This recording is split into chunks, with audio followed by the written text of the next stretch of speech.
Okay.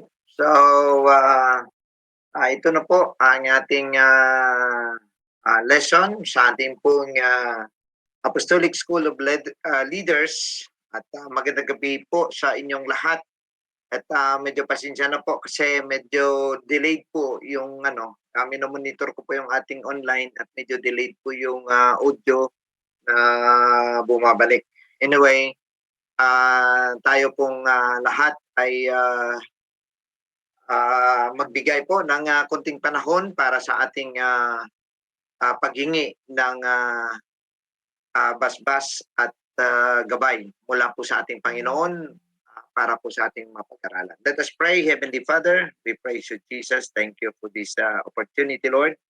Salamat sa mga pagkakataong ito at maging sa ganitong paraan, kami, Panginoon, ay nagkakaugnay at nakapag-aral ng iyong mga salita at nawa, Panginoon, ito ay magiging tulong para kami ay maging effective, magiging fruitful, Panginoon, sa aming pagiging leader, sa aming pong pangunguna, sa anumang mga ministry sa iyong gawain.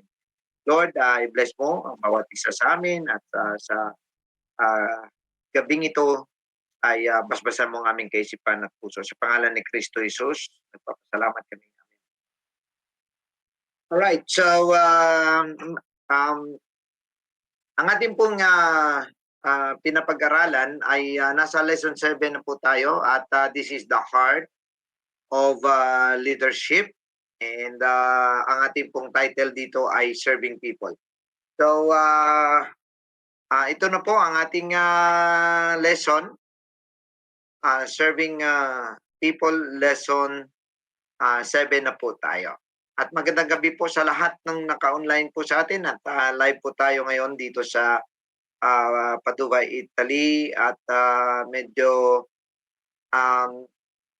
medyo hirap pa po tayo sa ating online ano po online na apps po natin, medyo hirap pa po tayo. Alright, so ating pong topic ay the heart of leadership and serving people lesson 7. Okay, so una sa lahat, sabi pa nga, if you help people get what they want, they will help you get what you want. And ito po ay napakahalaga po para sa atin, mga kapatid, na maintindihan na hindi ang buhay po dito sa lupa at sa paglilingkod natin o bilang mga leader ay hindi po one-way ticket.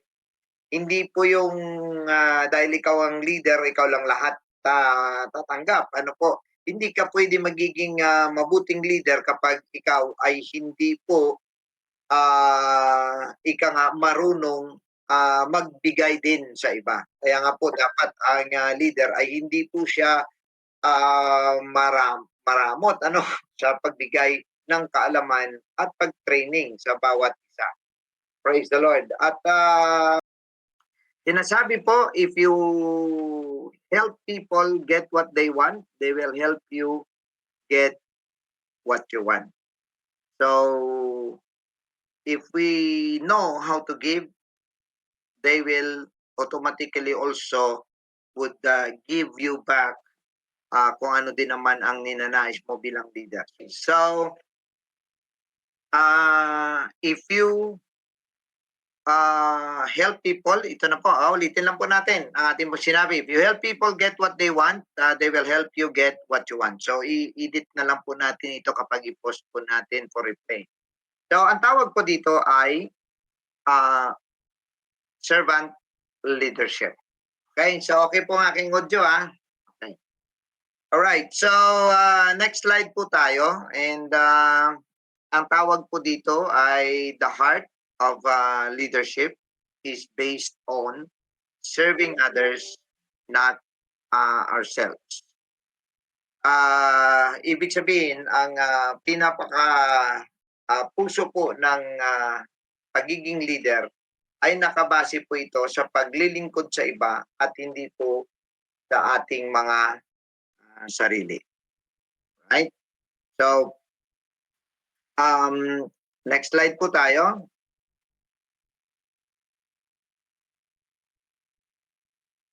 Ang sabi ng Ephesians chapter 4 verse 11, and he gave some apostles and some prophets and some evangelists and some pastors and teachers. So makita pa natin, ito po ay lagi pong ginagamit, fivefold ministry, na ito po ay sadyang binigay ng Diyos sa church. No?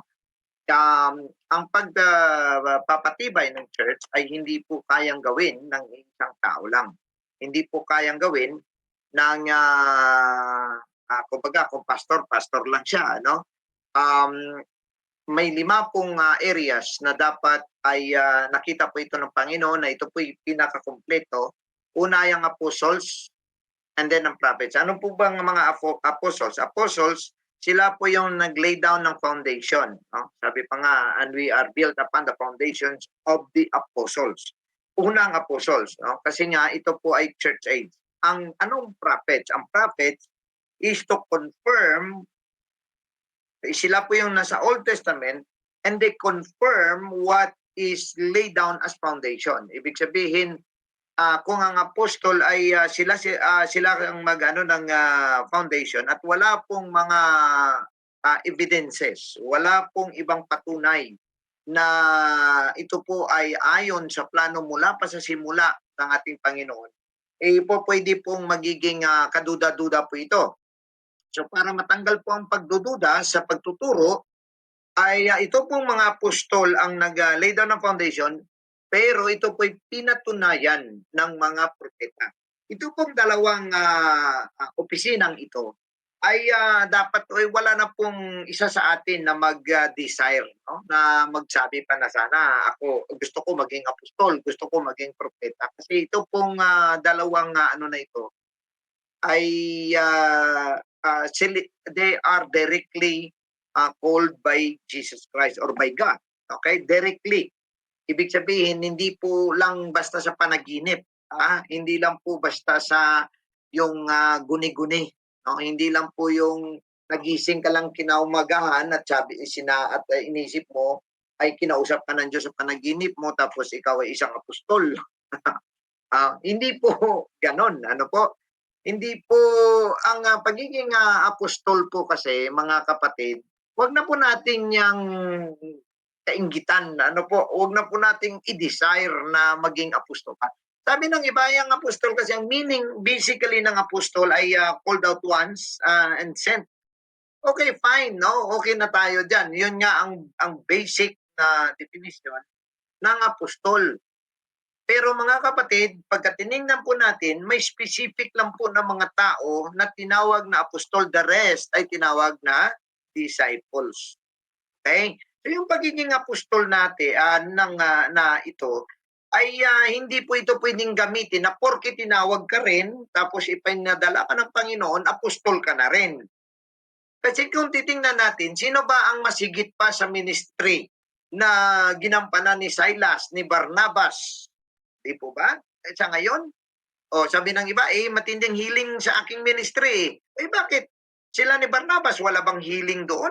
Sa kanila ni Silas, wala bang healing doon? Sa kanila ba ni Apollos at saka ni Aquila and Priscilla ng mga ministries, wala bang healing doon? Ano? Pero bakit hindi sila tinawag na apostol? Napo ba natin? Kaya wala pong may dinagdag na mga apostol. 12 lang po yan. Kaya kung meron po yung nagpapasabi nagpapatawag na apostol siya, ay isang sinungaling po yan na tao at at the same time, sa bagay, maring sa kanya, tinanindigan niyang iba ang kanyang meaning ng apostol. Pero 12 lang po ang apostol. Pag meron pa pong nagdagdag, false apostles na po yan. Okay? Hindi na po totoo yun. So dalawa po ang bagay na ito na hindi na po pwedeng i-desire ng kahit na sino kasi establisado na po ito. Sabi pa nga ng mga apostol niya, Apostol Pablo, maging kami o ang anghel mula sa langit ay bumaba sa lupa at mangaral ng ibang ebanghelyo kaysa na ipangaral na namin, pakasumpain siya. So ibig sabihin, wala na po yung tsansa na mayroon pa pong isang apostol, mayroon pa mga para magdala pa po ng panibagong pagtuturo. So tapos na po yan, ang gawin lang po natin is tuklasin natin ano po yung sinabi ng mga apostol at sundin na lang po natin. Okay? At ito po mga bagay na ito ay dapat na masunod po natin dahil kapag hindi po natin ito masunod, abay, sinunod mong sarili mo, baka mamaya pagdating sa uli, magtataka ka, hindi ka napunta sa langit, napunta ka sa impyerno. Dahil nga ang sarili mo ang iyong kumbaga, sinunod. Now, sa mga taong mahilig mag-ano ng mga titulo, kagaya niyan, kailangan tawagin kang ganito, tawagin. Kaya ang iba hindi makontento sa pastor lang, hindi makontento sa bishop, ay papunta pa sila sa pagiging apostol, propeta. No need actually yung mga titles na yan sa paglilingkod sa Panginoon kung tutuusin. Ano po? Pero meron po tayong 3 opisina na dapat nating gampanan hanggang dumating ang Panginoon. Ang isa dito ay ang pagiging evangelist, ang isa ay pagiging pastor, at ang isa ay pagiging teacher. Okay? So, anong purpose ng mga ito? Ito ay para mag-perfect ng saints for the work of the ministry, for the edifying of the body of Christ. Ibig sabihin, may purpose po ito. Maglilingkod po ito ang mga ministries na ito. So nandoon na po, may pundasyon na po tayo, may confirmations na po tayo ng prophets, pundasyon ng mga apostol, confirmation ng prophets, at the same time mga kapatid, nandito na ngayon, meron tayong mga evangelist para mangaral at mag-evangelize. Ano po? So ang evangelist, merong mga taong tinawag talagang ang titulo nila ay mga evangelist, no? At ang purpose nila, wala silang church, pero ang purpose nila is to go and evangelize. Ano po? Pero pag sinabi mong evangelist, actually, sa totoo lang, ay tagadala ng kaluluwa at tagapangaral ng mabuting balita. Yun po yun, no? Tagapangaral ng mabuting balita at in effect ay magdadala ka ng kaluluwa. Ayan po ang pinaka-opisina ng church, ng evangelist. Now, ito ba'y para lang sa mga taong may titulong evangelist? Hindi po. Ang bawat isa po sa atin dapat ay mayroon din pong obligasyon bilang evangelist. Ibig sabihin, mangangaral din po tayo, magpipreach tayo, mag-share tayo, magwi-witness tayo ng mabuting balita ng ating Panginoon. At kapag may na-convert na, ano ang mangangailangan? Anong pangangailangan? Pastor. Ano yung trabaho ng pastor? Mangalaga, mag-take care, ano po? Magpatubo, magpalago. Iyon po yung trabaho ng pastor, magpatibay, ayan, mag-encourage, no?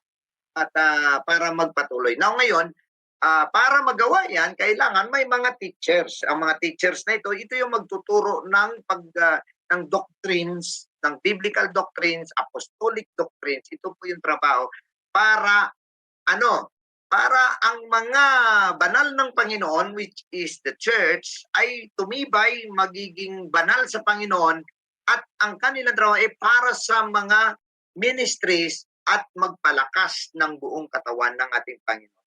So yun po ang trabaho. Wala po ditong sinasabi, mga kapatid, na ang mga tinatawag ng Panginoon dito na kahit ang mga apostol pa o propeta, evangelist at pastor at mga teachers, ay para magpataas ng kanilang mga sarili. Wala po dito yan. Kasi ang purpose po nito ng mga pagtuturo dapat ay hindi po self-edification but edification of the body of Christ. Until na tayo pong lahat ay magkaroon po ng pagkakaisa sa pananampalataya. So tandaan po natin, ang pastor, ang teacher, evangelist, ay mga susi ng pagkakaisa sa pananampalataya. Ibig sabihin, kung sila yung susi sa pagkakaisa, pwede rin sila maging susi ng pagkahiwa-hiwalay. Pwede rin sila maging susi ng division. Sila rin ang susi ng pag-away-away ng mga simbahan. Sila din po yung susi ng ng kompetisyon. Ayon, magkaroon ng mga maling mindset. Ano po? So, ingat po tayo bilang mga leader, bilang mga pastor, bilang mga ministers. Ano po ba ang gamit natin? Unity po ba o pag-iwalay? Ayon. So, unity of the faith, and para maituro ang kaalaman sa kay Kristo Jesus. Ibig sabihin, maintindihan mo sino si Kristo Jesus, maintindihan mo kung ano ang Diyos, maintindihan mo bakit siya isa, at bakit may mga manifestations, maintindihan mo ang bautismo, maintindihan mo lahat. Para sa pagiging isang perfect na tao. So, hindi man tayo perfect ngayon, we are striving to be perfect. Ayan. And to the measure, ito tingnan ninyo to the measure. Ibig sabihin, yung sukatan. Ang sukatan dito is the stature of the fullness of Christ. Ibig sabihin, ang ating basihan ng ating pag-improve ay ang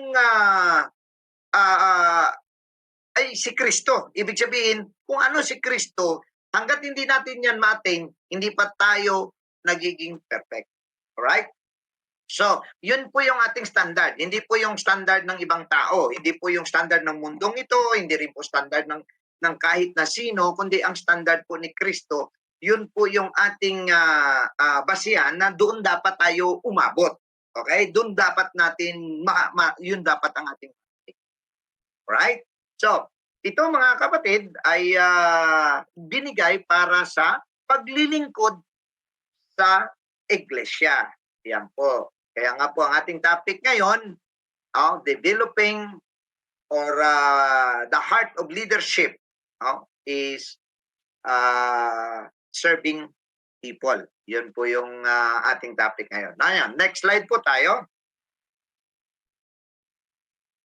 The servant leader is servant first, and it begins with the natural feeling that one wants to serve and to serve first. Ayan, yan po yung magandang bagay mga kapatid. Ano po? Na dapat tayo ay mayroon po tayong desire to serve. Right? So, maging ang mga bagay na mahalaga po ay dito po nagsisimula sa iyong puso. Ang mga bagay na gusto po natin ma-attain ay dito po nagsisimula sa kung gaano mo kamahal ang pagtawag sa iyo ng ating Panginoon. So, the servant leader is servant first. Okay, kailangan marunong ka maglingkod muna. Alam niyo, ito yung problema sa karamihan, ano? Kahit siguro tayo mapunta, meron naman talaga tayo may makikitang ganun. So magkakaiba po kasi mga pananaw.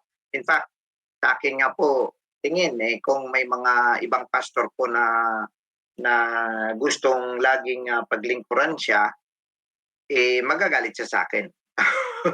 Hindi niya po magustuhan itong aking lesson. Kung ako po yung pastor din, at ako po yung naglilingkod din. Ano po? So, ibig sabihin, kung ano man pong ituturo natin dito, hindi lamang po yan sa ibang tao, kundi maging sa akin din. Applicable din po yan sa akin. So, hindi po ito ibig sabihin na porque ako po yung nagtuturo dito, parang exempted ako dito. Hindi po At kasama din po ako dito. Pero may mga nakikita po kasi ako mga pastor na talagang parang gustong ang ipalabas ay dapat ang pagtrato sa pastor ay parang hari, parang nakaupo sa trono. Sa pagiging tao, masarap po yun. Magiging tao, masarap po talaga yan. Akalain mo yung para kang royalty. Ano po, pinaglilingkuran ng tao para magkandarapan ng pag-asikaso sa'yo. Well, maganda po nga po yan kung sa laman lang, sa pagiging tao. Kaya lang, hindi po yun na ang example na binigay sa atin ng ating Panginoon. Ano po?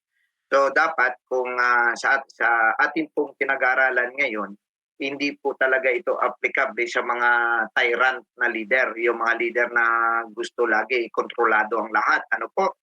Hindi rin po ito applicable sa mga masabi po nating mga leader na diktador, authoritarian, medyo hindi po ito pabor sa kanila. Ano po? Pero hindi naman po tayo kailangan magiging tyrant. Hindi rin po tayo kailangan maging diktador o maging authoritarian. Ang kailangan po natin dito ay tamang pangunawa at balanse ng pagiging leader. No? And nauna na muna sa atin. Okay? So wag muna nating pag-usapan yung mga party ng mga membro para sa kanilang pastor. Pag-usapan muna natin ang leader sa kanyang pinamumunuan. Doon po muna tayo tumingin. Ano po? So dapat ang servant leader, servant po siya dapat. Okay? Again, may mga ano dito na may mga mali din na sobrahan din. Ang sinasabi ko balanse po ang sinasabi ko dapat balanse. Kasi meron po na sobra naman, no? Na sobra naman ang pastor siya na lang lahat, no? Parang parang lahat ng bagay kailangan niya gawin para sa member niya, no? Siya imbes ng ang member niya nakaupo, siya yung pabalik-balik ng mga ano, medyo hindi naman po tama, ano po?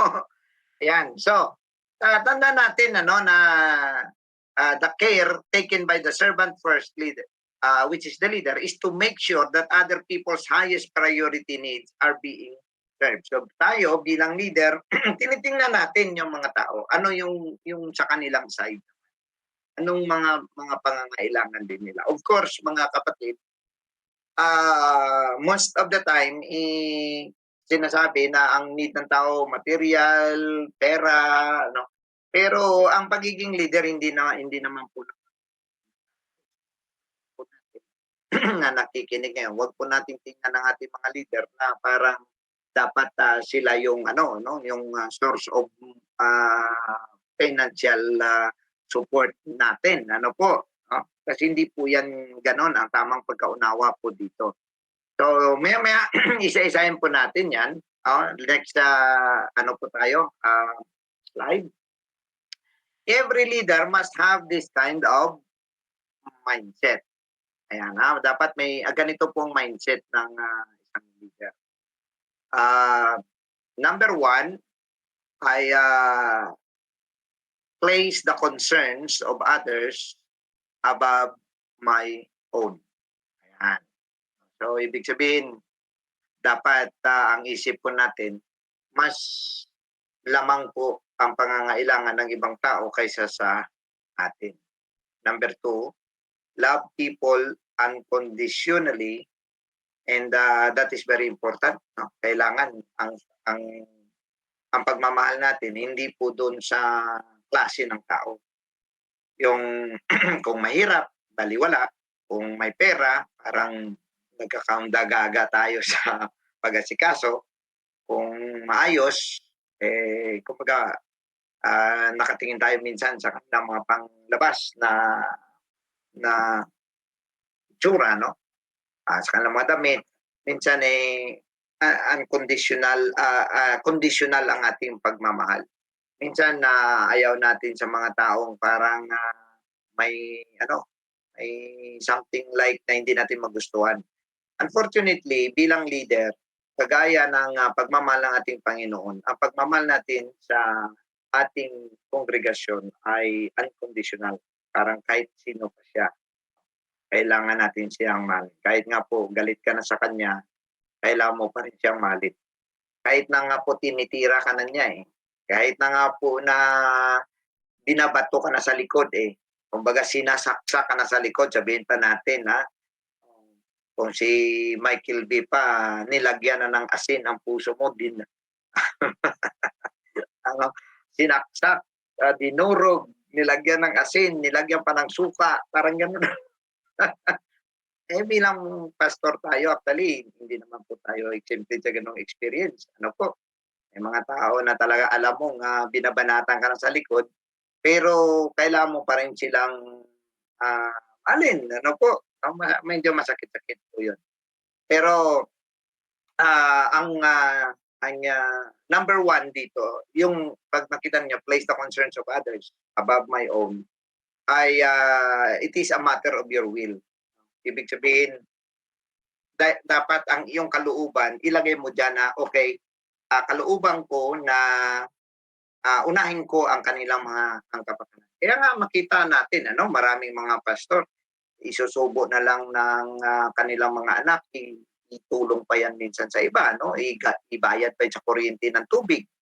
Sometimes ipang-ano niya pa yan, ang mga minsan ang mga anak ng pastor parang nagiging kawawa tuloy. Tayo naman ng mga members na nakikinig dito ngayon.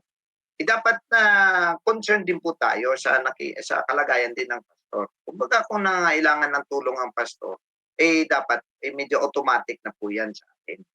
Kasi ang pastor po minsan ang matanggap nila pambayad sa renta, pambayad sa tubig, pambayad sa kuryente para lang na hindi matigil ang church. Para magtuloy-tuloy lang ang church, dapat sa kanya pa 'yun Dapat para 'yan sana na ang kanyang mga anak naman ay merong magandang kain, merong magandang edukasyon na makayanan ng pastor na ang kanyang anak ay doon ipag-aral or masabi po natin na hindi man lang mukhang dukha yung ating pastor at ang kanyang pamilya. Right? Gayunpaman, ang pastor, una niyang priority talaga ang church. And I've been there, sa ganon, hindi po ako dyan exempted, mga kapatid. For many, many years, ay ganun po ang aking sistema until now. Ngayon, medyo binigyan ako ng konti kapahingaan ng Panginoon na financially dahil siyempre ang mga naman natin sa batasan ay napakabuti po at they are very faithful sa kanila pong mga ikapo, sa kanila pong mga offering. So medyo nagkaroon po tayo ng kapahingahan sa mga financial burden. Pero alam po ninyo mga kapatid, ito i-share ko lang, napakahaba po ng panahon maging ang aking income napupunta lang sa pangailangan ng church. In fact, kahit nga doon nung magsimula po ako ng gawain doon po sa bundok ng Binangunan, hahanap ako ng pera, maghahanap ako ng sideline para lang po may pambili lang po ng kawayan, may pambili ng hollow blocks, may pambili ng semento, may pambili ng bubong para lang po makagawa po ng kapilya. Doon po sa bundok ng Binangunan, sa dulo ng Binangunan. And maging po nung nakalipat na po kami sa San Juan, ang renta po namin ay 9,200 sa lugar. Ang tithes po ay 6,000 lamang. And kailangan ko po magtrabaho, mag-sideline para mapunin kasi may kuryente pa, may tubig. Paano po ang aking mga pamasahe? Paano po pagkain namin? Binata pa ako that time. Pero may mga young people po nakatira sa church. So, paano po yung lahat ng mga pangailangan? So, lahat po yan, inuuna po yung church, saka na lang po may sobra, pero wala po talaga sobra.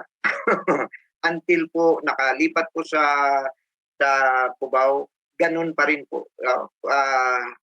Wala rin pong sobra. Tama lang din po. Ang amin pong renta naman doon ay 18,000 sa Cubao. Pero ganun din po. Ang nangyayari, lahat po ng aking kikitain, doon din po napupunta. That time po, may pamilya na po ako niyan. May anak na po. So, and then, ang nangyari po ay lumipat naman po sa Batasan at early part ng Batasan, ganun pa rin po. Nauna, actually, in my ministry na almost 30 years na po ako sa ministry. Siguro po, ang masabi ko lang po na medyo nakapahinga po ako financially, mga 7 years lang po. So in the rest of almost 20 years, puro po yan, wala po talaga. Lahat yan napupunta na talaga sa church. Ganun po yung ganun po yung pagiging pastor. So siguro sa mga pastor po natin na nandito, alam po makaka-share kayo sa akin ng ganitong experience. Makaka-relate po kayo rito. Sa mga magiging pastor din naman po, ay ihanda po natin ang sarili niyan. Kasi kung mahal po natin, ang calling po natin, wala naman pong sapat na kakulangan, walang sapat na amount, na pwede pong mag-hinder sa atin para maglingkod sa ating Panginoon. At ito pong nagarantiya ko po sa inyo, if you continue to serve God faithfully, God will raise you up. Yun lang po ang aking nakikita at yan po ang aking pwedeng mai-share sa inyo dahil yan po ay aking karanasan. So mga kapatid, ang pagmamahal naman natin sa tao, kahit minsan yun nga, sinasabi nga natin, binabanatan ka na, kailan mo pa siyang mahalin, yan naman po ay pagbabago ng attitude. Kumbaga sa atin namang sarili. So we have to change our attitude po. No? Ganun po talaga. Kaya nga, no, ang sabi ni Apostol Pablo sa Timoteo, next slide po tayo. 1 Timothy chapter 6 at babasahin ko po ito sa mas mababaw na English at ito po ay God's Word version. In verse 17, ito po ay sinasabi ni Apostol Pablo, tell those who have the riches of this world not to be arrogant and not to place their confidence in anything as uncertain as riches. So, kung ikaw ay may maganda pong buhay, may maganda pong may mga blessings po kayo, mas maangat po ang inyong mga buhay, ito po payo na wag po tayo magiging mayabang sa ating pong mga nakakamtan at wag po tayong maglagay ng ating pong confidence doon po sa mga kayamanan. Bagkus, sabi nga rito, they should place their confidence in God. Ayan, sa Diyos po tayo, who richly provides us with everything to enjoy. Amen? Ayon. So ito klaro Diyos po ang nagbibigay ng lahat. Diyos po ang nagpo-provide. Para din po na mag-enjoy din po tayo sa ating pong paglilingkod sa Kanya. So actually wala naman po talagang plano ang Diyos na puro hirap na lang itong nangyari. Actually, kung tutuusin, ang paghihirap na yan, nabayaran na almost ng ating Panginoon at ng mga apostol. Ang sa atin nga actually mga kapatid, meron po tayong chance na ma-enjoy po natin ang paglilingkod sa Panginoon. Hindi po puro persecution, hindi po puro kahirapan, hindi po puro gutom. May pagkakataon po tayo. Kaya nga po, pinapaalalahanan, kapag gumanda na yung buhay mo, maayos ka na, umangat ka na sa pamumuhay, ay dapat po na alalahanin po natin ang ating Panginoon. At sabi nga ni Apostol Pablo kay Timoteo, sabihan mo sila na gumawa ng mabuti. Ayan, gumawa ng mabuti at do a lot of good things. Ayan, ibig sabihin, maraming gagawain na mabubuti at maging generous, mapagbigay, and willing to share. Ika nga, no? And to share, willing to share. Talagang nagbabahagi ka ng blessing mo sa iba. Because, sabi nga sa verse 19, by doing this, they store up a treasure for themselves. Ito yung totoong kayamanan, hindi yung kayamanan na hawakan, hindi yung kayamanan nakikita, hindi yung mga kayamanan na pwede mong ipagmalaki doon sa iyong mga kaibigan. Ano po? Ang kayamanan na ito actually, yung ginawa mong mabuti, yung ginawa mo para sa iyong kapwa, ginawa mo sa church, ginawa mo sa Panginoong Hesus, yun po yung treasure para sa iyong sarili, which is a good foundation for the future. Ibig sabihin, sa darating na mga araw, hindi kakalimutan ng Diyos yan. Kung ano yung mga nagawa mo, ano yung nasacrifice mo, nakakasiguro ka, hindi po kayo kakalimutan ng Panginoon. And in this way, they will took hold of what life really is. Kasi mga kapatid, ang pagkakaiba po ng tao na may Diyos at walang Diyos, ang taong walang Diyos, ang nakikita niya sa buhay niya ay puro na lang mga material na bagay. Pero ang taong may Diyos, naintindihan niya ano ba talaga ang totoong buhay. Ano ba talaga, what is life really is. Ibig sabihin, mga kapatid, tandaan natin na ang buhay ay sa Diyos galing, sa Diyos babalik. Ibig sabihin, life is all about God. Amen? So yun yung pagkakaiba Sabi ng iba, buhay ko to, hayaan mo ako. Di ba? Tapos gagawin niya kung anong gusto niya. Hindi po maganda na maintindihan. Kasi ang buhay po natin ay binigay sa atin ng Diyos for His glory. For His glory. Amen.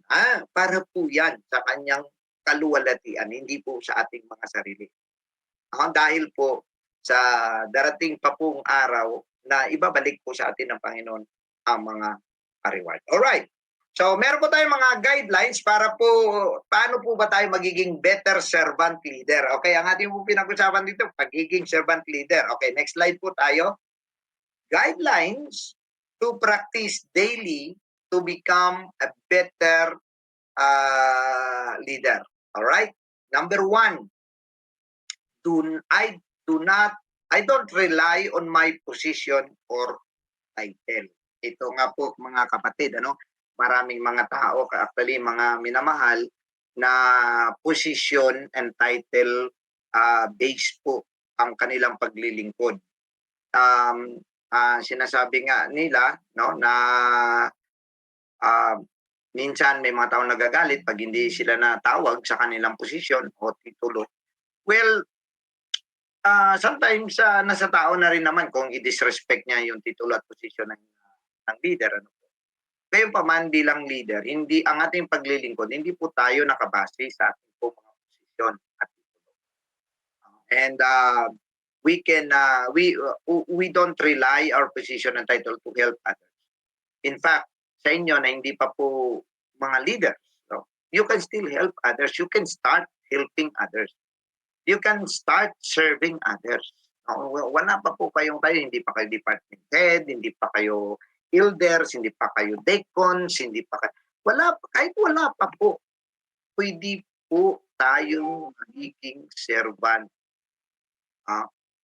Pwede po nating simulan ang paglilingkod sa iba.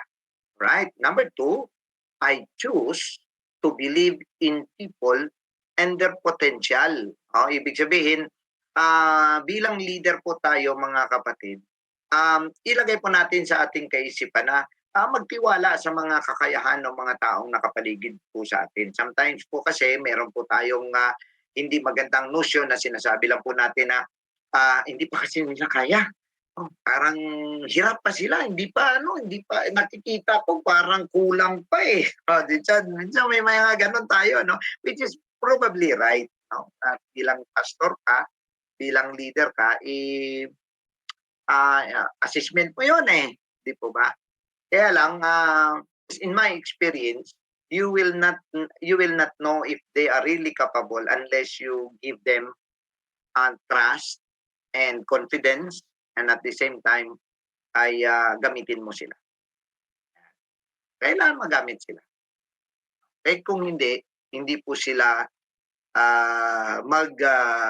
mag-improve.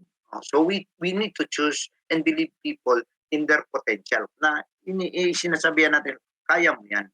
Kaya mong gawin yan. Number 3 is I try to see things from the perspective of others.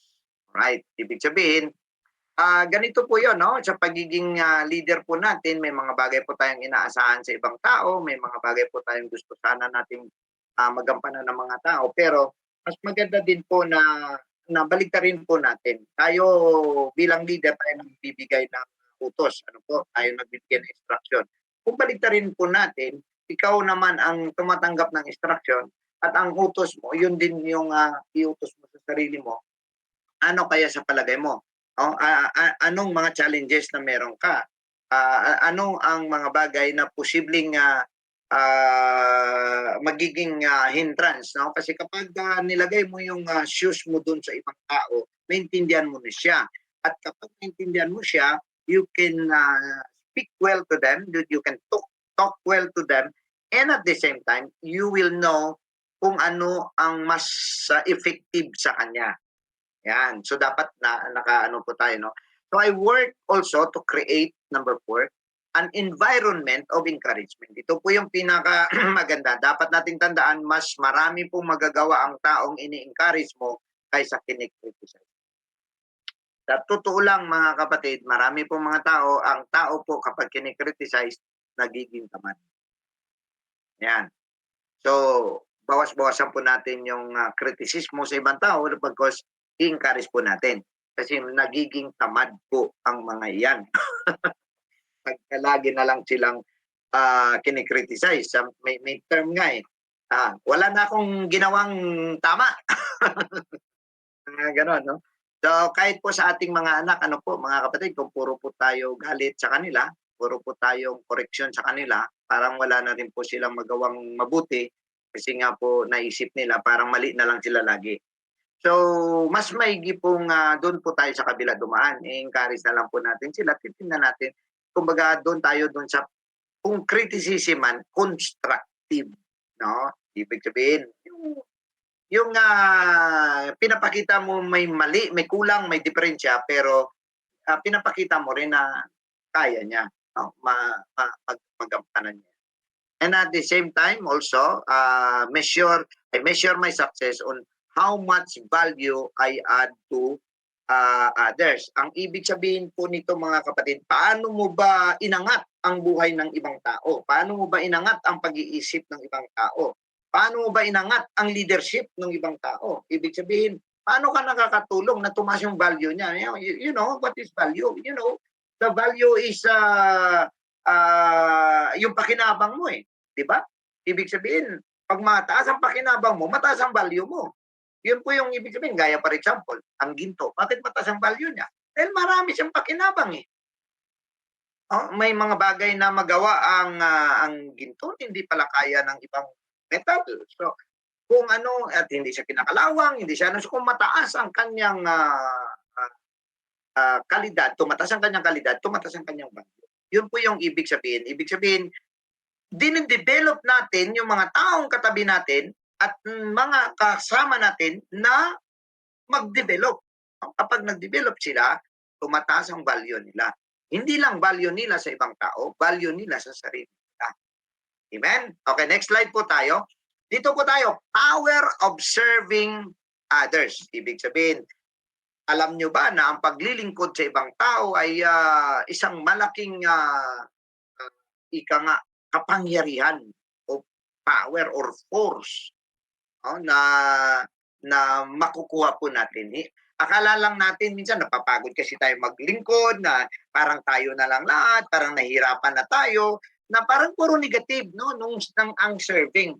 Pero actually mga kapatid, marami pong positive things ang magaganap if you know how to serve others, if you are willing to serve others. Now, pero ito tandaan natin, ano po mga kapatid, ito i-share ko lang sa inyo.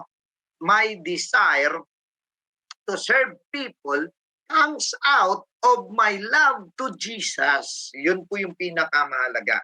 Alam po ninyo mga kapatid, kung tayo po ay naglilingkod lamang sa tao para sa ating mga sariling kapakanan, politiko po tayo.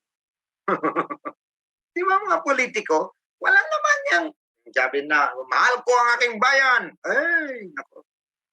Oh. Ay, sinasabi nila, kaya nandito ako para maglilingkod sa inyo.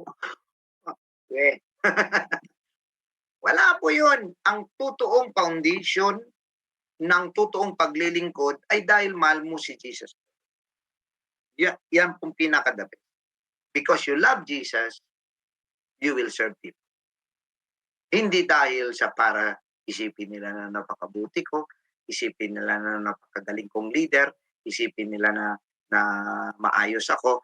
Hindi po maganda yun na yun po ang ating motivation. Ang motivation dapat is the love to Jesus. Yeah, it's been my battle cry ever since sa mga taong naglilingkod sa Panginoon. Huwag po kayong maglingkod to please me. Huwag po kayong maglingkod to please your leaders. Huwag po kayong maglingkod para i-please mong lahat ng tao because that's yun yung nakakapagod na bagay na gawin mo. Yung gagawin mong lahat para ma-please ang tao. It will never happen. Kahit anong gawin mong mabuti, merong magsasabing masama. Kahit gaano ka naman kasama, merong susuporta sa'yo. Nakita nga ninyo sa mga politiko, makita ninyo, mga politicians na lang, makita, klarado na yung mga ebidensya, klarado na, kitang-kita na, kahit ikaw na grade 1 lang, maintindihan mo na may problema talagang leader na yan o anong nangyayari. Ang dami pang susuporta. Hindi, ito yung gusto ko, ito yung... So whether you are bad, somebody will like you. Even if you are good, somebody will hate you. You cannot please everybody. So when you serve in the church, do not serve to please the pastor. Kasi kapag yan ang motivation mo, pag hindi ka na kumbaga na ano ng pastor, hindi ka na recognize ng pastor, sasamahin. Sabi mo, ako ngang gumawa lahat yan, eh. Hindi mo lang ako nabanggit, Hindi mo lang ako pinasalamatan. 'Di ba? Well, natural pong emosyon 'yon, okay?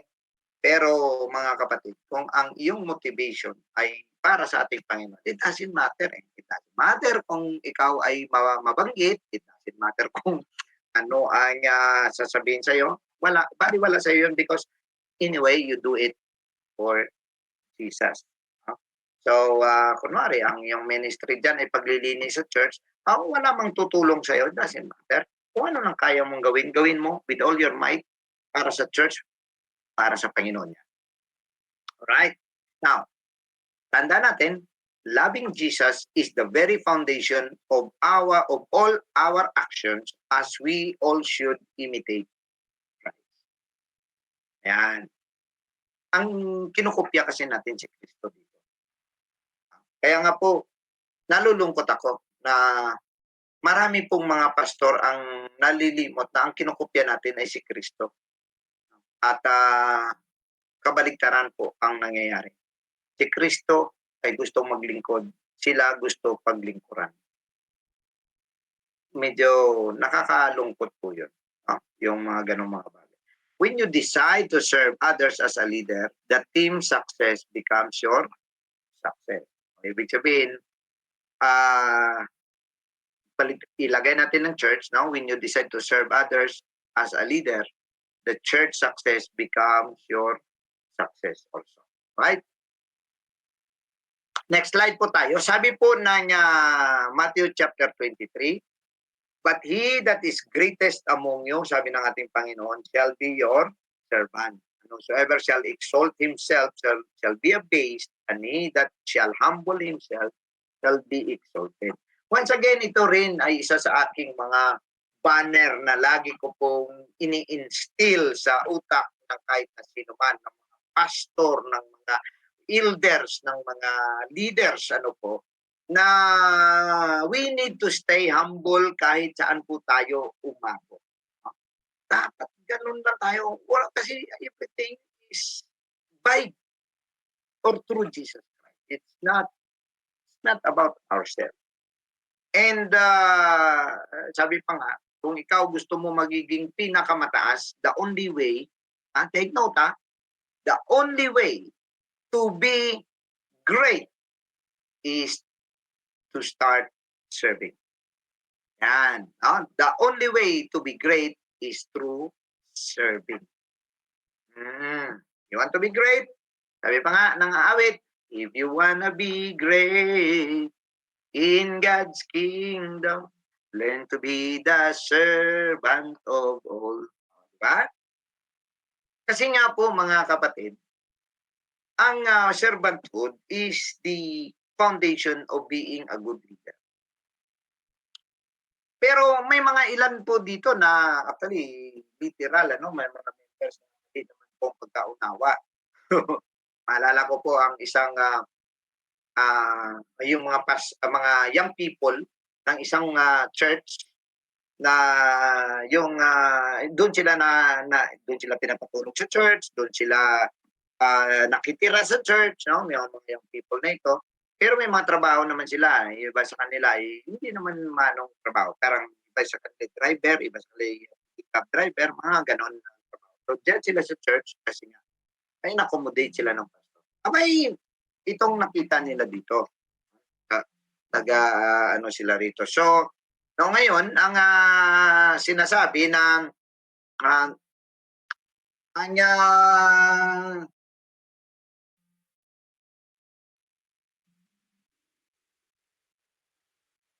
ang nangyari,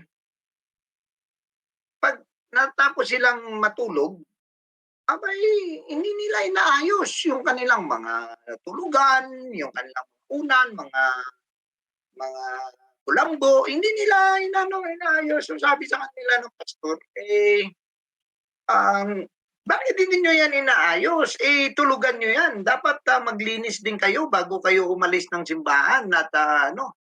Alam niyo ba kung anong sabi nila? 'Di ba, alam mo pastor, alam mo nabasa kasi namin ang at the greatest shall be your slave, shall be your servant. Ibig sabihin kung sa Tagalog pa, ang mataas, ang pinakamataas sa inyo, siya dapat ang maging alipin niyo.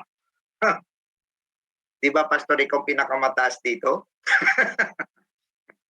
Nararapat lang siguro pastor, ikaw po yung mag-ayos nito. Ito po'y totoong nangyari, ano po, parang hindi ko nga maintindihan anong klaseng utak ang nagkaroon ng ang isang taong mga kabataang ito. Gayunpaman mga kapatid, hindi po 'yan ang ibig sabihin, ay na pati diyan ang mga personal mo, pastor mo pang gagawa, hindi po, 'no, hindi po 'yan tama. Tinutukoy po actually dito mga kapatid na kung gusto mo magiging mataas, simulan mo maglingkod. At ang paglilingkod ng pastor hindi na po doon sa mga personal mong mga kailangan, 'no. Minsan yung mga tao, may mga kabataan, may mga young people, may mga tao, kahit hindi young people na kapag, may mga pangangailangan sila parang iniisip na dapat tinutulungan ako ni pastor sa ganito, dapat, yung church wala man lang may tinutulong sa'kin, wala man lang may kinukuha may inaano sa'kin. Kumbaga wala man lang may ginagawa para matulungan ako sa aking kalagayan. Minsan gano'n ang iniisip natin ano, na para bang gusto natin na sa mga maliliit na bagay na 'yon dapat mangialam din ang church para matulungan ka. Ito naman ang malungkot. Kapag, ang pastor naman ay, comment sa'yo, nagkaroon na tinuruan ka na dapat or ayusin ang, pag-uugali mo at, minsan nire-review ka, sabihin mo naman masyado naman 'tong personal yung pastor, but, personal life ko na 'yan, bakit ako, pakialaman? Oh, 'di ba? Parang hindi mo maintindihan, 'no? Pagka ikaw mangangailangan, gusto mo dapat intindihin ka ng church at ng pastor. Tapos kung ikaw naman ay dapat kailangang ayusin, dapat hayaan ka lang, oh, 'di ba? So mga kapatid, hindi po gano'n, 'no? Ang pastor po natin na maglilingkod sa atin, maglilingkod siya sa spiritual. Ibig sabihin, ito, tingnan ninyo kung paano maglingkod ang mga pastor sa inyo.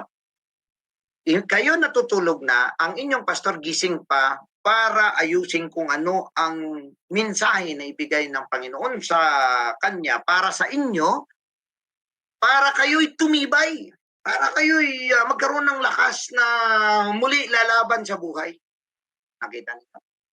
Yan po yan. Isa na po yan. Oh, ilan sa inyo, ang ganda ng ngiti sa ano, kung saan-saan niya napupunta na ano. Pero habang kayo'y nasa labas, kayo'y nagbabiyahe, ang inyong pastor, sinasama ka sa prayer na ingatan ka ng Panginoon. Oh, 'di ba?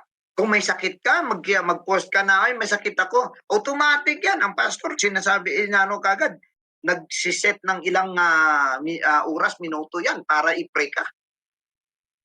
Oh. 'Di ba, yun po yun ang, ibig sabihin. Ang inyong pastor, maglilingkod sa inyo sa lahat. Pero hindi po yung pati pa pinggan niyo, pastor niyo pa hugasin niyo. Okey, klaro, Oh, sa bawat isa sa atin na mga leader ngayon dito, whosoever shall extol yourself shall be abased. So do not raise yourself above others.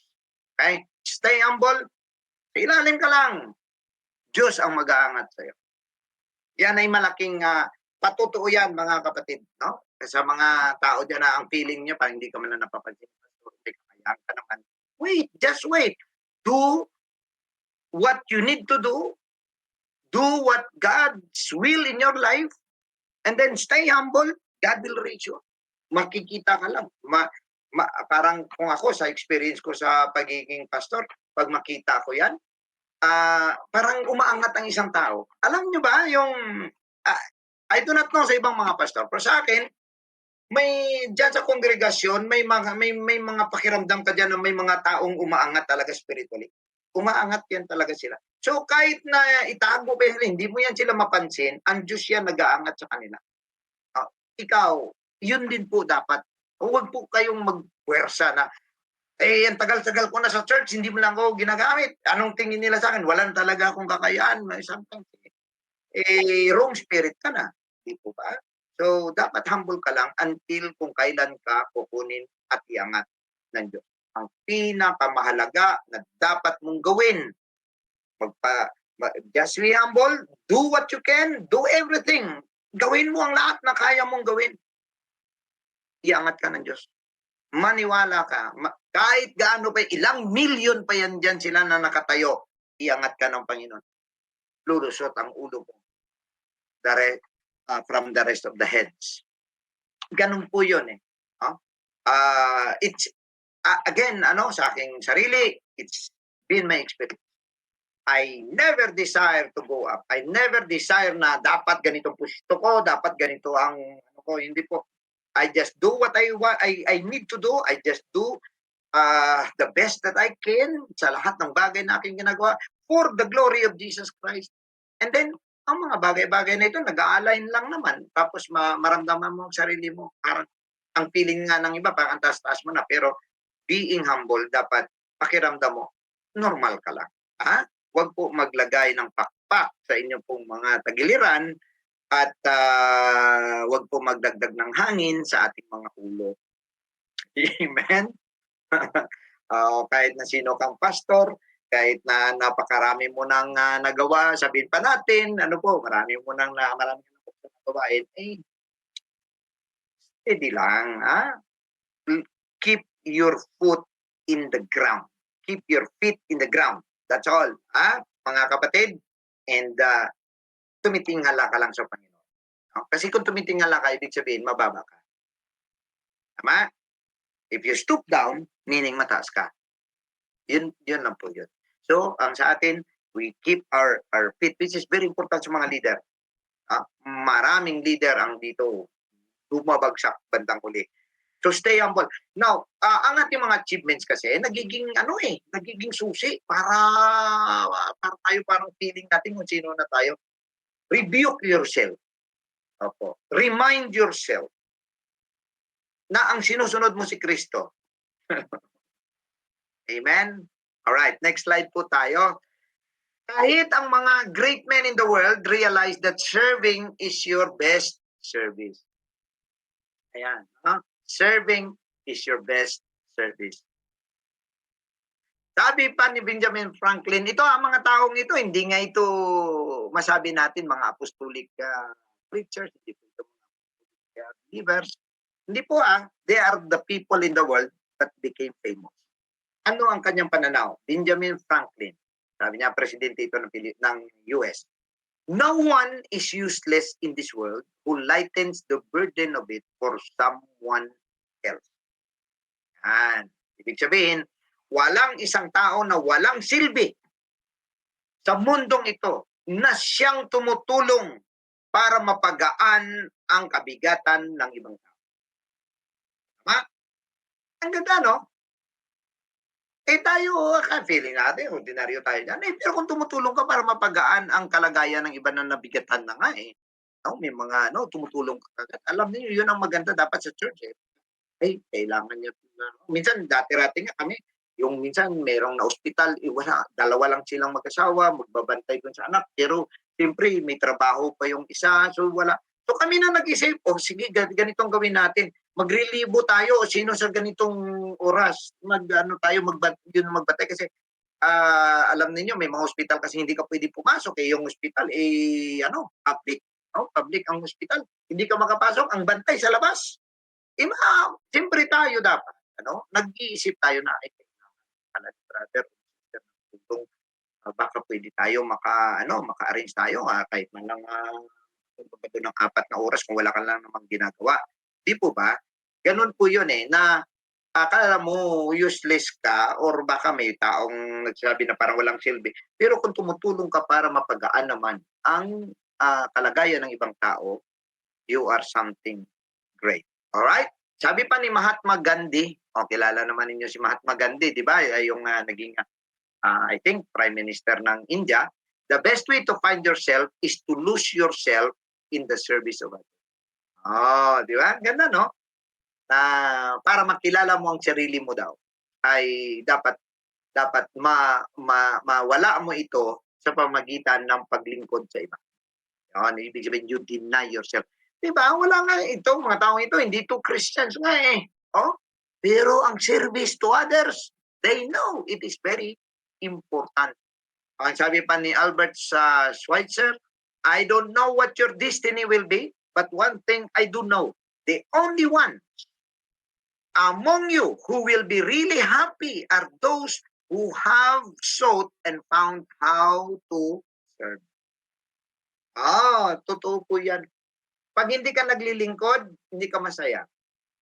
Pero kung naglilingkod ka sa ibang tao, sa church mo, sa family mo, naglilingkod ka doon sa loob ng kahit saan, you will feel happy at ang pakiramdam mo ay masaya ka. Ang isa pa, no, sabi ni Martin Luther King, iba po ito yung black activist po ito na nagano ng rights ng mga black men sa Amerika. Sabi niya, everybody can be great. Ito magandang sabi niya, because everybody can serve. So if you want to be great, serve. Amen? That's the only way to go up. Serve. Ayan. Okay?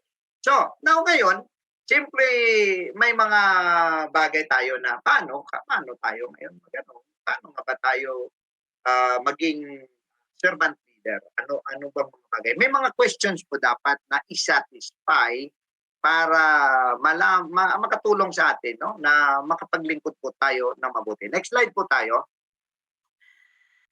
Questions to help you serve people better. Ayan. All right. So number 1 na question is adding value kind of question. Adding value. Ito. The question is, what can I do for people to help them succeed? Di ba napakaganda kung yan ang katanungan mo? Ano kaya magawa ko kay sister para mag-succeed siya? Ano kaya magawa ko kay brother para maging successful naman siya sa paglilingkod niya sa Panginoon? Di ba? So, ibig sabihin, mga kapatid, dapat ang iniisip natin, how to add value to others. Paano mo mapaangat ang ibang mga tao? Praise God. So, alone, we can do so little. Tandaan natin kasi ganito po yon, mga kapatid. Akala natin kasi, kung tulungan natin ng iba, parang may mga may mga tao kasing sila, yung ayaw magbigay ba? Madamot. Ayan, mga madamot. Ayaw mo ituro. Sa akin, ako lahat ng natutunan ko na makakabuti, makakaigi, bigay ko yan. Kasi ganito po yun. Once na ma-develop po natin ang mga tao around us, that they grow and they have value on themselves, sila din ay maging katuwang mo para umangat. So, ibig sabihin, magaan. Imbis na ikaw na lang magtrabaho, kasama siya. Di ba? Kasi na-develop ko siya into a good servant also. So, alone, we can do little. Together, we can do so much. So, because servant leaders define others' success as their success. Yan. Siyempre, pagka natulungan mo ang mga tao na maging pastor na sila, magiging workers na sila, magiging manager pa sila. Ito, dito sa ating nag-a-attend sa lessons natin na ito, malay mo, ang iba sa kanila maging manager. Kasi the same principle lang to, whether you do in business, or you do for yourself, or you do for the church, parehas pong principle Parehas po talaga. And ito po ay the best thing that you should do is to add value to other people. Okay? So yun po yung question na ilagay mo. Ano kayang magawa ko para mapa-improve ko ang buhay ng bawat isa? Kaya nga, alam niyo ba nagkaroon tayo nito ng ASL? Matagal po itong na sa kaisipan, sa puso. Paano kaya natin ma-develop ang lahat na may pagkakataon na maging mabuting leader? Alam niyo, we need good leaders talaga. even in church. Hindi lang po sa politika, hindi lang po yan sa gobyerno. Lalo na siyempre sa gobyerno, we need good people. Unfortunately, we choose without understanding. Pero dito naman, no, ay sabi ko nga, ang kagaya ng church, apostolic movement, nabugbog po ito ng paghati-hati. Nabugbog ng kanya-kanya, nabugbog po ito ng, bahala ka, kaya ko naman sarili ko, wala ka naman kinalaman sa akin, ako nga, wala ka naman tinulong sa akin. No? Parang mga ganong klase. So, magkabanggaan, okay, sige, di bahala kayo. Basta ako, magkakaroon din ako ng sarili ko. Yan. Nabugbog po yun sa ganong klase mga bagay. Ano po? And ang mahirap po dito is that na kapag ikaw ay matandang pastor, ang tanong, ano ang ibibigay mo sa baguhan?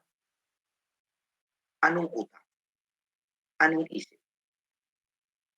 Isip na mang-destroy ng iba? Kasi ganito yun eh. Pag pastor ka, may young people ka, isirain mo yung ibang tao sa kanya, darating ang araw, siya din, ganun din gawin niya. Maninira din siya ng ibang tao. Kasi nga, yun din ang tinuro ng pastor niya eh. Kasi kung tutuusin natin, mga kapatid, una, ang buhay ng iba, buhay nila yan, no? Ano ang iyong pakialam? Sabihin pa natin siya'y masama. Anong pakialam mo para sirain siya? Ano ang magagawa mo? The only thing na pagkakalam ko lang, the only thing na gusto mong manira ng ibang tao is because sagabal siya sa pag-angat mo. So para para tingin mo maangat ka, tingin mo ikaw na lang yung naiwan diyan, ibagsak mo yung iba. 'Di ba? Naalala niyo yung nakaraan na aking binabanggit sa ating lesson, oh? Yung ibaba, no? Ibaba niya yung iba para siya ay parang ganito 'yon, ganito. Nakita niya umangat yung isa. So pag-angat ng isa, anong gawin niya? Ibaba, hindi niya siya imbis na gawin niya, sige magsikap ako para mag-ano kami, sabay-sabay kami. O di ba magandang spirit dapat 'yon? Pero ang nangyari is, pag umangat na isa, hindi, pak, o yan. O, di siya na lang nakatayo, ang iba tumba na. Yun po yung hindi talaga tama. So, tayo sana, no? Tayo sana tayo. At sa mga pastor, we are in the 50s na, going 60s na po tayo. Hindi ba po pwede mag-produce po tayo ng mga mabubuti namang mga pastor na hindi po bugbog sarado ng mga nakaraan? Di po ba, mga kapatid? Diba, maganda yun, di ba? Maganda sana na ganun po ang ating pag-iisip. Kaya sa akin, mga kapatid, kahit sa Bible School, tinuturo ko, I want to produce young minds na healthy ang isip sa ministry, healthy ang kanilang puso, healthy ang kanilang pananaw, may vision na mabuti para sa gawain ng ating Panginoon. Huwag po natin i-transfer yung mga sama ng loob natin, huwag po natin i-transfer doon sa yung mga manners na yung nagsira ng apostolic movement. Yun po yun. Alright? So, pangalawa, the question is, the everyday question, what do people need from me daily that they may not want to ask for? Ibig sabihin, the daily question is, ano kayang kailangan ng mga tao sa ilalim ko na ayaw nilang itanong sa akin, na kailangan nila pero ayaw nilang magsabi, ano po. So, the best servant leaders anticipate what their people need from them. Okay? Yun nga, no? Nag-anticipate tayo. Kumari, for example, narinig mo na yung na hospital si ganito na. So, magkakaroon ka na lang ng initiative. Okay, mga kapatid, baka po pwede po tayong magambag-ambag kasi sa ngayon, alam natin. Pero hindi yun humingi. No? Hindi yun kailangan humingi. Ikaw na lang ang tumitingin. Yan. Okay? So, they are proactive. Proactive meaning bago mangyaring isang bagay or bago pa man na nauna ka na. Ayan. help in helping the people they lead. So too many leaders have the attitude, if they need something, kung kailangan mo ako, humingi ka lang. Pero kung tutuusin mga kapatid, kung ikaw kaya sa kanyang kalagayan, mangingi ka, may mga tao din namang nangihingi. Oo. Pero di ba magmukha siyang kapal mo kung ganon? So ikaw na leader, ikaw na lang mag-unawa. Ano bang kailangan niya? So sometimes, sasabihin mo, okay, kumusta ka, Esther? Kumusta ka, brother? Ito nga, pastor, medyo ang katawan ko, may may problema ako. Dami kong utang, ganito, ganyan. O di, siyempre, kung wala ka namang pera, di hindi ka makatulong, di po ba? Ang pwede natin may tulong. Tutulungan natin sila, even mentioning them in prayers. Inuuna na, okay, Panginoon, i-bless mo ang taong ito. Kumbaga, unahan mo na, okay, sister, we will be praying for you. Right? So, yung ganong mga bagay, actually, no? It is very important that as sinasabi nga na instead of leaving your door open, kasi sabi nga ba, basta ano ka lang, basta mangangailangan ka, sabihin mo lang, bukas ang pinto ko para tumulong sa'yo. Well, that's good. That's fine. Maayos naman po. Pero tayo mga Pilipino tayo, 50, sabi ko siguro 70% mahiya po yung magsabi. Meron din naman sasabi na, pastor, ano ko na yung aking hiya, kailangan ko kasi nung ganito. Well, that's fine. Pero bihira po mangyari yan. I think it is more better na instead of leaving the door open, go out to the door and extend to them. Di ba? Mas okay yan. So you cannot assume that others have the same desires and expectations as you do. So yun po yung isa sa mga. Number 3 po, the improvement question. What can I work on that will help me serve the people better? Yun po yung servant leadership is all about the person you serve. So to grow in effectiveness, you must value what is valuable to that person. So it is not enough to just get better. Yan, no, na type na greetings. We must get better in the areas that are important to the ones we serve. So what can I work on that will help me serve people better? Yun po yung anong po pwede ko pang magawa. So dapat creative din tayo na type ng leader. Nag-iisip tayo lagi, paano kaya natin mapagana. Pagka ang church ay hindi na gumagana, dapat nag-iisip ka na ano kaya pwede magawa para ma-encourage ko yung mga kapatiran, para mapaganda ang mga bago na nangyayari na hindi, alam mong hindi tama, hindi maganda. So, you have to think, ano ba ang dapat mong i-work out to bring out the best others. But of course, before you can do that, work out yourself first. Kaya yun po yung question, what can I work on? Ibig sabihin, ang sarili mo yun. Ano po pwede mong magawa dyan na makatulong para makapaglingkod ka sa ibang tao? Number 4, the evaluation question. How will I know that I am serving people well? So ano nga ba? Paano mo ba na malaman? O nga, okay kaya akong pastora? Okay kaya akong leader? Siyempre, ang feedback po yung kailangan mo dyan. And honest feedback. So siyempre, walang pong tao magsasabi sa'yo, pangit. Alam mo, ikaw yung pastor na parang hindi ko talaga magustuhan. Wala naman siguro magsasabing gano'n. Ano po? Wala po magsasabi na, pastor, parang wala. Wala, hindi naman siguro sila magsasabi.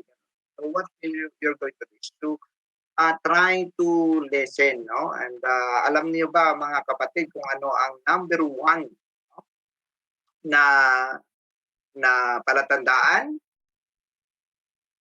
kung gaano ka nag-lead? Look at the kind of people you are leading. Yun po yun.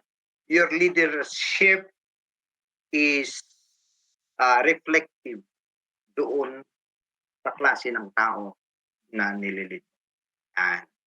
Ibig sabihin, doon mo malalaman kung may kulang ka ba, or tama lang, or baka nasubrahan ka na. Ayan. Doon po yun. Malalaman. Titingnan lang ang klase ng mga tao. Ibig sabihin, kung ang church natin ay puro gulo, ibig sabihin, bilang leader, you are not doing good. Kasi nga, gulo nga eh. Puro gulo. Ano? So, ibig sabihin, tinitingnan mo. Pero one of the best is to ask questions doon sa mga leaders.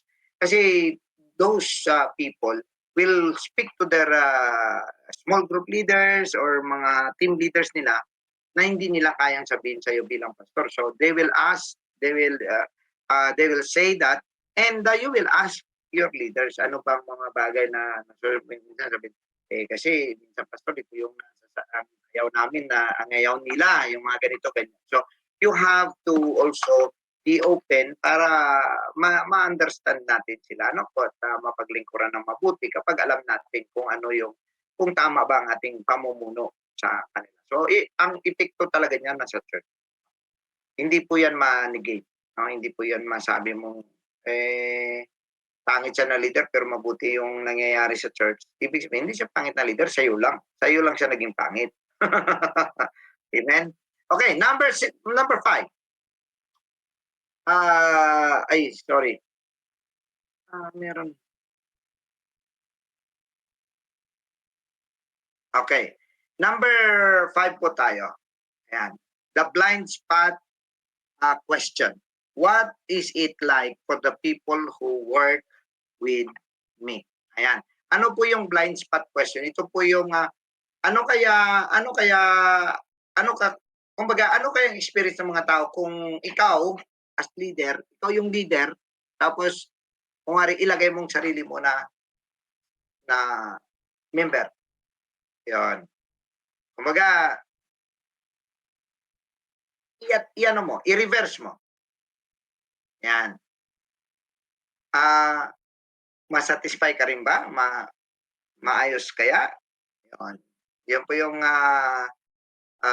mga questions na dapat din nating itanong sa ating mga sarili. Tinitingnan natin kung kaya sa feeling nila ang pagiging leader ko.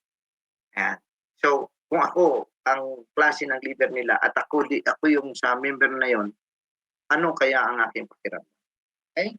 Number 6 is the respect question. How can I gain value while adding value to others? Ito po yung isang bagay mga kapatid na success means to go to sleep at night knowing that our talents and abilities were used in a way that serve others. Alam niyo, yun ang pinakamaganda no? Na parang may nagawa ka para ang mga taong ito ay umangat sa kanilang mga buhay.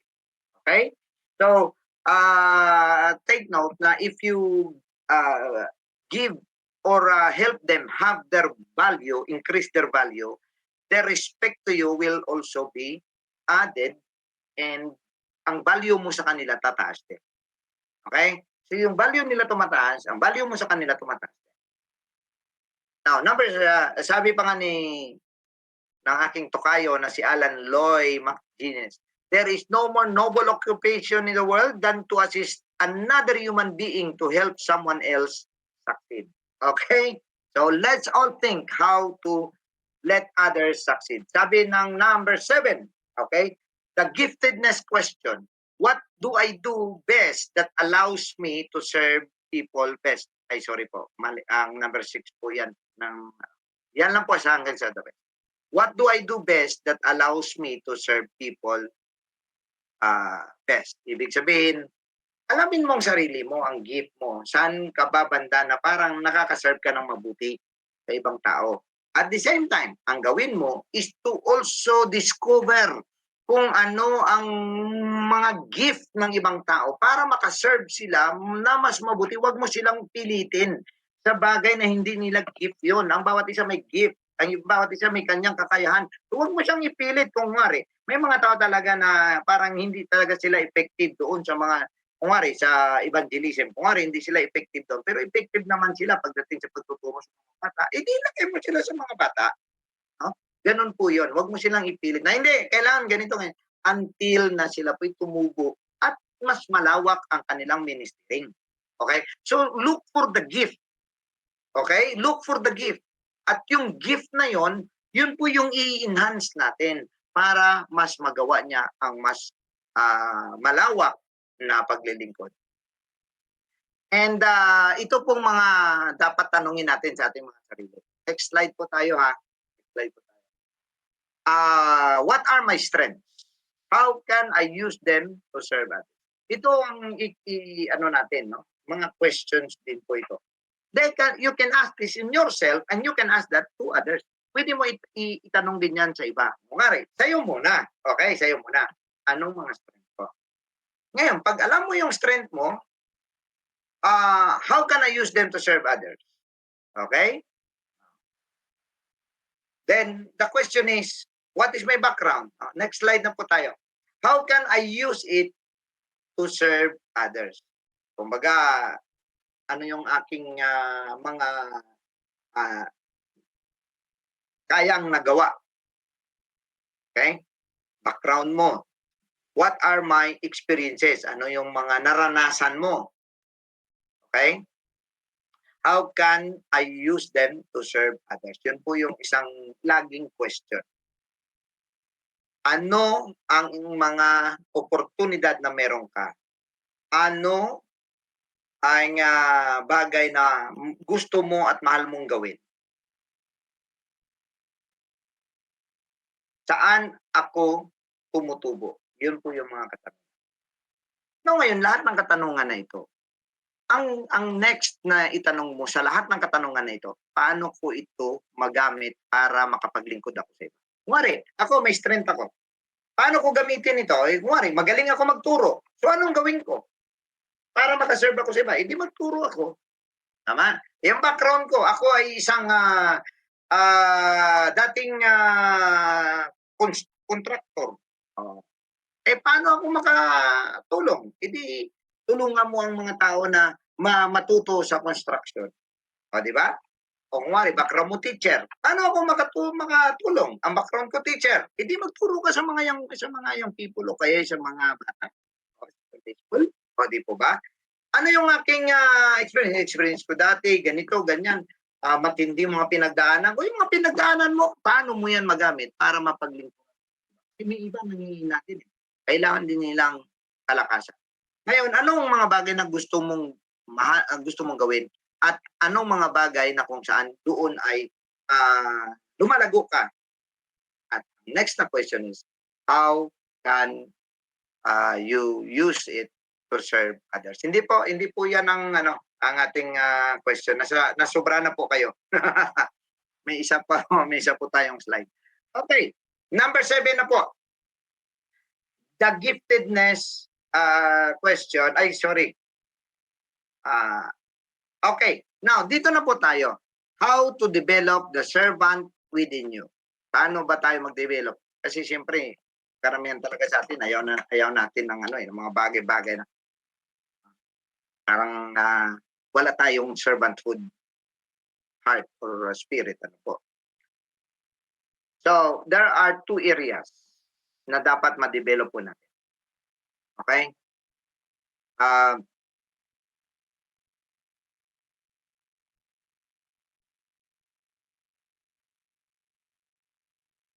Okay, yung slide po, sunod na po yun, no? Na pang 21 slide na po tayo.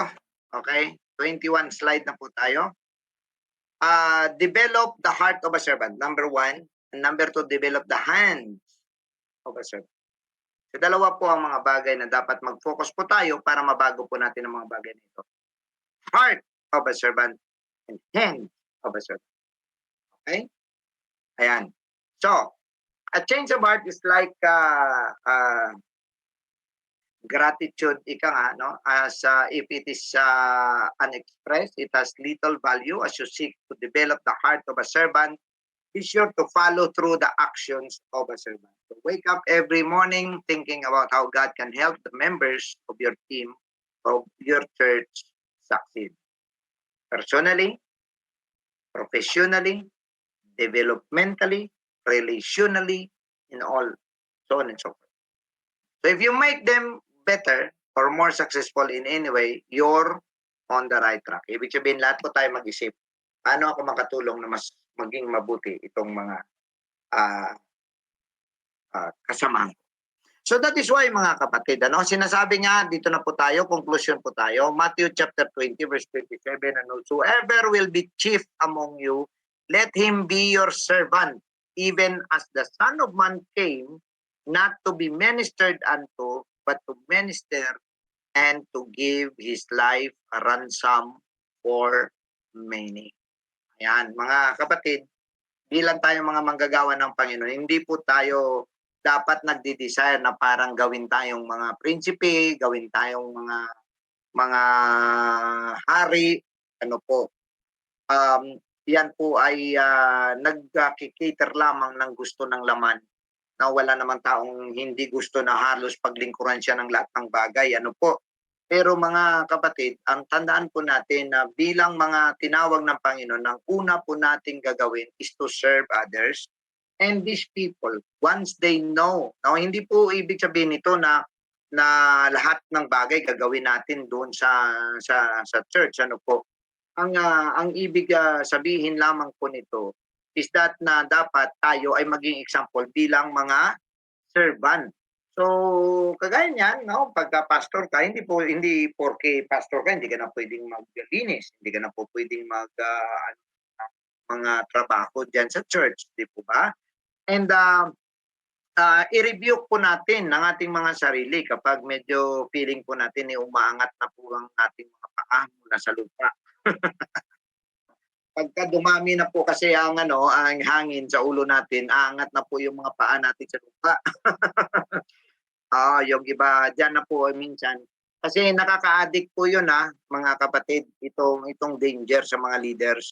Nakaka-addict po kasi na parang ang lahat ng mga accolades, ang lahat ng mga pagpupuri na natatanggap mo tapos para kang pinaglilingkuran na parang ayaw kanilang madapa, no? Parang ayaw kanila na mahulog sa upuan. Napakaganda kasi ng feeling na gano'n. Unfortunately, mga kapatid, dapat hindi po tayo ma-addict sa ganong mga bagay. Dapat ma-addict tayo sa paglilingkod.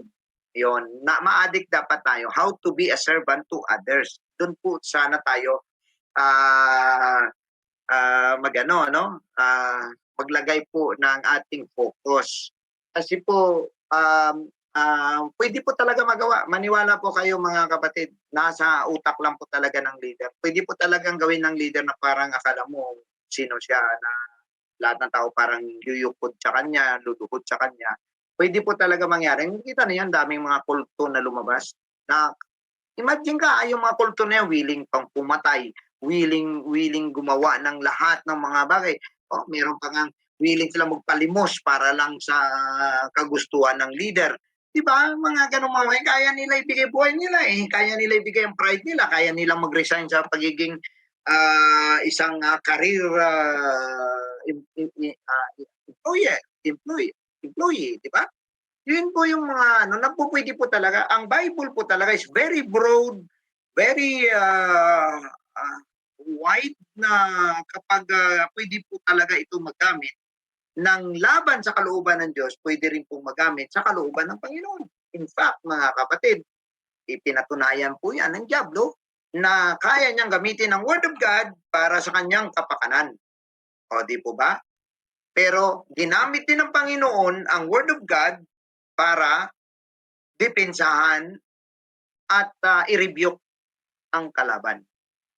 So makita po natin sa mga future pastors, na tayo ngayon, nawa po mabago po natin ang ating mga kaisipan, yung mga batang pastor pa po, or kahit na po yung mga matagal na po sa simbahan, parang baka papunta po tayo sa parang authoritative, no? Papunta po tayo sa pagiging tyrant. Ang tyrant po kasi parang kinokontrol mo yung lahat ng galaw ng tao. Hindi naman po ibig sabihin na hindi po tayo pwedeng magturo, hindi po tayo pwedeng mag-review. Hindi po ibig sabihin ganun. Kasi nga, sabi nga ni Apostol Pablo, dapat marunong tayong mag-review, marunong tayo magturo. Pero mga kapatid, hindi po tayo dapat nagdi-desire na parang tayo na po ang may pinakamataas na otoridad. Huwag po sana tayo maglagay na sa ating mga sarili na ilagay po natin sa pedestal at baka po'y mahulog po tayo, medyo malaki-laki po.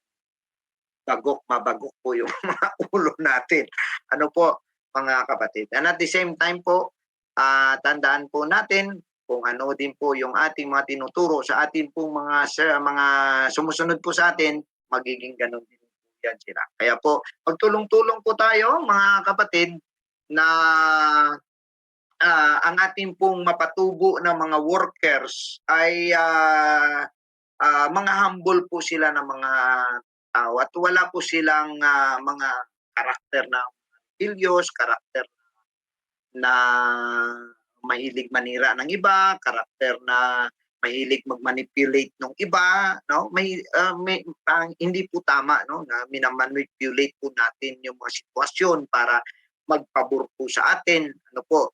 So, sabi pa nga ng ating Panginoon sa Matthew chapter 20 verse 27, and whosoever will be chief among you, let him be your servant. Ayan. Pero again, mga kapatid, no, tandaan po natin ano po, na sa paglilingkod sa inyo ng inyong mga leader, ay kayo na po mismo ang makaunawa kung paano, ano lang din po naman yan eh, give and take lang po yun. So your leader will serve you, you also serve your leaders. Ganun lang po yun. Wala po dapat dito na parang iniisip natin, dapat lahat kayo magpasailalim lang sa akin. Kundi lahat po tayo dapat ay nagdi-desire na kung ano ang nararapat na gawin. Kasi kung tama ang pagpatubo sa iyo, magiging tama din ang iyong gagawin.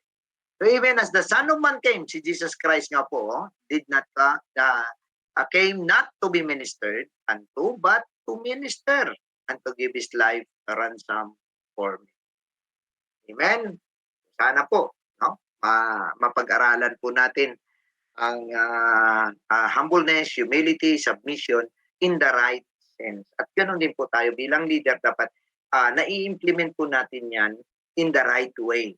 No? Ayon sa Espiritu ng Diyos at sa kalooban ng ating Panginoon. Kasi yung mga respect na yan, yung mga accolades, mga pagmamahal, automatic lang po yan na gagawin sa iyo ng tao kapag tama naman ang pagtuturo mo sa kanila at ma-attain mo naman yan. No? Ang respect na yan, ang na hinahanap mo, no, na kumbaga itong mga bagay na ito na sana yung mga member ko nakakaintindi naman na kung paano ako matulungan, maintindihan po nila yan, no?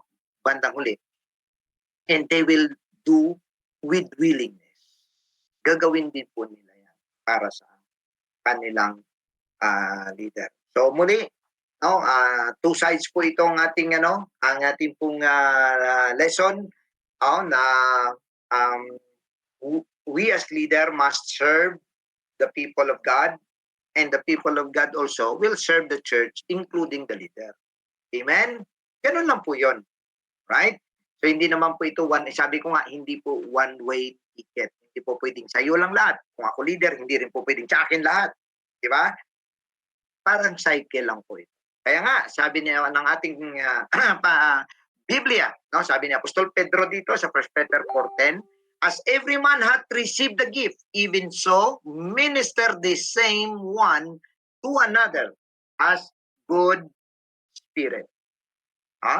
So, muli, tama-tama naman po ang ating kaya alas 9 na.